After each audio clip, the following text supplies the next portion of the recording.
Bismillahirrahmanirrahim. Dear students, Assalamu alaikum. This is Misbahullah, lecturer of mathematics, GCMS, Tamargaradil Lower. Quantitative Techniques in Commerce for BS Commerce second semester. Chapter is Differential Calculus. Lecture number 6, Finding the Derivative of Functions.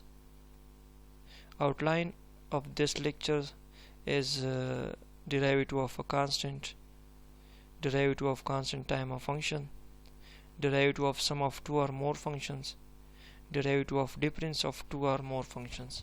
ठीक है, तो इस lecture में हम constant की derivative, फिर अगर function के साथ कांस्टेंट मल्टीप्लिकेशन में तो उसका डेरिवेटिव किस तरह फाइंड करेंगे, और अगर दो फंक्शन या दो से ज़्यादा फंक्शन एडिशन में है और या दो फंक्शन या दो से ज़्यादा फंक्शन डिफरेंस में है, उसका सब्ट्रैक्शन हो चुका है, तो उसका डेरिवेटिव हम किस तरह फाइंड करेंगे. सबसे पहले डेरिवेटिव ऑफ अ कांस्टेंट, तो ये याद रखिए कि कांस्टेंट की डेरिवेटिव जो है वो हमेशा ज़ीरो होती है. ठीक है, derivative of a constant function is equal to zero. किस तरह, तो अगर हम f of x is equal to एक कांस्टेंट फंक्शन ले लें सी, उसकी डेरिवेटिव फाइंड करने के लिए हम दोनों साइड पर डेरिवेटिव अप्लाई करते हैं. F dash of x is equal to D by D x of C. तो जहाँ पर भी कांस्टेंट होता है तो कांस्टेंट के साथ वेरिएबल होता है, लेकिन वेरिएबल पर पावर ज़ीरो होता है. इसको हम अगर बाज़ दफ़ा कहते हैं कि this is a polynomial of zero degree. So every constant is a polynomial of degree zero. तो इसको हम इस तरह लिख सकते हैं कि d by D x of C into x power zero.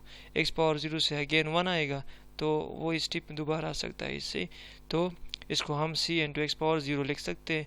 c को छोड़ेंगे और x पावर ज़ीरो का डेरिवेटिव जब हम निकालते हैं पावर रूल से, तो ये ज़ीरो फ्रंट पे आ जाएगा और ज़ीरो से वन सब्ट्रैक्ट हो जाएगा. ठीक है, तो ये अगेन ज़ीरो आता है. ठीक है, ज़ीरो बाकी टर्म्स के साथ मल्टीप्लाई होकर ज़ीरो आता है, तो कांस्टेंट की डेरिवेटिव वो ज़ीरो होती है. सिमिलरली अगर हम अभी डेरिवेटिव ऑफ 4 फाइंड करेंगे तो वो भी ज़ीरो आएगा. अगर डेरिवेटिव ऑफ -7 फाइंड करेंगे तो वो भी ज़ीरो आएगा. ठीक है, ग्राफिकली अगर हम इसको देखें तो ग्राफिकली अगर हम एक हॉरिजॉन्टल लाइन ले लें तो हॉरिजॉन्टल लाइन जो है वो एक कांस्टेंट फंक्शन को डिनोट करता है, ग्राफिकली उसको रिप्रेजेंट करता है. ठीक है, तो इस पर अगर हम जो है फॉर एग्जांपल मैं ये पॉइंट लेता हूँ और इस पॉइंट से मैं राइट साइड पे जाता हूँ, यहाँ तक आता हूँ, तो आप देख ले कि हॉरिजॉन्टल लाइन में कोई जो है राइज नहीं हुआ है. यहाँ पर जितना राइज है वो यहाँ पर भी है, मतलब इसकी हाइट में या ऊंचाई तक ये जो है वो नहीं गया है. ठीक है, तो राइज ज़ीरो है. और रन जो है वो अगर मैं ये 4.5 ले लूँ और ये 1.5 ले लूँ तो 4 से 1.5 को सब्ट्रैक्ट करके क्या मिल जाएगा, तकरीबन वो मिलेगा 3 मिल जाएगा. ठीक है, 4.5 से जब हम 1.5 सब्ट्रैक्ट करते हैं तो 3 मिल जाएगा. तो 3 हमारा रन हुआ और राइज जो है वो ज़ीरो है. राइज ज़ीरो है क्योंकि यहाँ इस पॉइंट पर राइज और इस पॉइंट पर राइज मीन्स फंक्शन की जो एफ ऑफ एक्स की वैल्यू है वो चेंज नहीं होती. ठीक है, तो वो ज़ीरो आता है. तो zero divided by run is equal to zero. So average rate of change zero आता है, तो डेरिवेटिव भी इस लाइन की क्या आएगी, ज़ीरो आएगी. तो जो भी हॉरिजॉन्टल लाइन होगा प्लेन में या कांस्टेंट फंक्शन होगा तो उसकी डेरिवेटिव ज़ीरो आती है. अच्छा, next derivative of a constant multiple of functions. For example constant एक फंक्शन के साथ मल्टीप्लाई हो चुका है, तो इसका डेरिवेटिव हम इस तरह फाइंड करेंगे कि c को इस तरह लिख लेंगे, छोड़ेंगे उसको और फंक्शन के डेरिवेटिव फाइंड करेंगे. ठीक है, for example f of x is equal to 5x cube, तो इसकी डेरिवेटिव हम इस तरह फाइंड करेंगे कि f dash of x is equal to D by D x of 5x cube. तो 5 को जो है वो फ्रंट पे लाएंगे और x क्यूब का हम डेरिवेटिव फाइंड करेंगे. फिर x क्यूब का डेरिवेटिव क्या आ जाएगा, 3 फ्रंट पे आ जाएगा और 3 से 1 सब्ट्रैक्ट होगा पावर में. तो इस तरह 5 3 ज़र 15 into x power 3 minus 1 is equal to 2, तो ये एक्स पावर 2 आता है. ठीक है,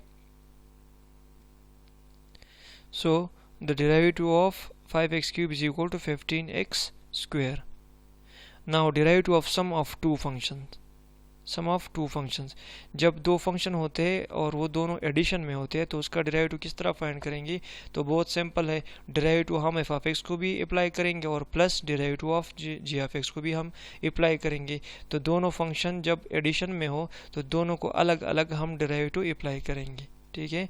for example f of x is equal to 5x³ plus 3x², तो ये दो फंक्शन है असल में, 5x³ के साथ फिर 3x² भी क्या ऐड किया गया है, ठीक है।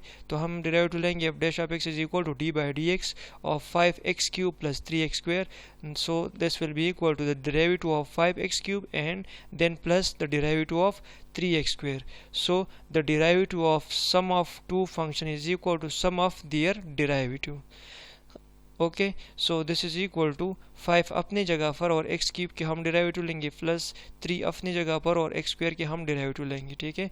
तो 5 नाउ 3 जो है पावर रूल की मदद से 3 जो है फ्रंट पे आ जाएगा और 3 से 1 सब्ट्रैक्ट होकर x² आ जाएगा plus 3 and 2 x², so 2 front पे आ जाएगा और x पावर 2 से 1 सब्ट्रैक्ट होकर 1 आ जाएगा, ठीक है। 5 3 ज़र 15 x² बनेगा और ये 3 2 ज़र 6 x बनेगा। तो इस तरह हम जो जब फंक्शंस एडिशन में होंगे तो उसका हम डेरिवेटिव इस तरह फाइंड कर सकेंगे, ठीक है। अच्छा, अगर दो से ज़्यादा फंक्शंस हो तो फिर सिंपल है, वो भी इसी तरह है कि हर एक को अलग अलग हम डेरिवेटिव अप्लाई करेंगे। For example derivative of f1 of x, f2 of x, f3 of x up to fn of x, बहुत ज़्यादा फंक्शंस है, n फंक्शंस है जो एडिशन में है, तो हर एक फंक्शन को अलग अलग हम डेरिवेटिव अप्लाई करेंगे। d/dx of f1 of x plus d/dx of f2 of x plus d/df of f3 of x and so on. तो ये जो है मतलब जब दो से ज़्यादा फंक्शन होते हैं तो उसके लिए भी यही तरीक़ाकार है, ठीक है। F of x is equal to 5x³ plus 3x² plus 3x minus 4, तो हर एक फंक्शन को अलग अलग हम डेरिवेटिव अप्लाई करेंगे वो इस तरह कि d/dx of this expression will be equal to the derivative of this term plus the derivative of this term plus the derivative of this term and then the derivative of this term. So this is equal to 5 अपनी जगह पर और x³ की derivative लेंगे, 3 अपनी जगह पर x² की डेरिवेटिव लेंगे, मतलब कांस्टेंट जो है वो बाहर आ जाएगा जो कोएफिशिएंट है, ठीक है। और एक्सप्रेशन का हम डेरिवेटिव मालूम करेंगे। नेक्स्ट स्टेप में होगा 3 फ्रंट पे आके पावर रूल की मदद से और 3 से 1 सब्ट्रैक्ट होगी x² बनेगा और यहाँ पर 2 फ्रंट पे आके 3 से मल्टीप्लाई होगी और यहाँ पर पावर में 1 सब्ट्रैक्ट होगी x पावर 1 रह जाएगा। यहाँ पर जो है 3 अपनी जगह पर और derivative of x with respect to x is equal to 1। ये याद रखिए कि जब भी हम किसी वेरिएबल का उसकी जो है मतलब वेरिएबल डिपेंडेंट वेरिएबल भी वही हो और इंडिपेंडेंट भी वही हो तो उसका डेरिवेटिव 1 आता है, मतलब the derivative of x with respect to x is equal to 1। Similarly the derivative of y with respect to y is equal to 1 and similarly the derivative of a table with respect to that table is equal to 1।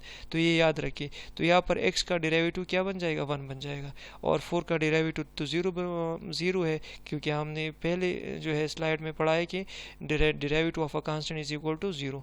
Next 5 3 ज़र 15 x² and this become 3 2 ज़र 6 x and this will become 3 1 ज़र 3।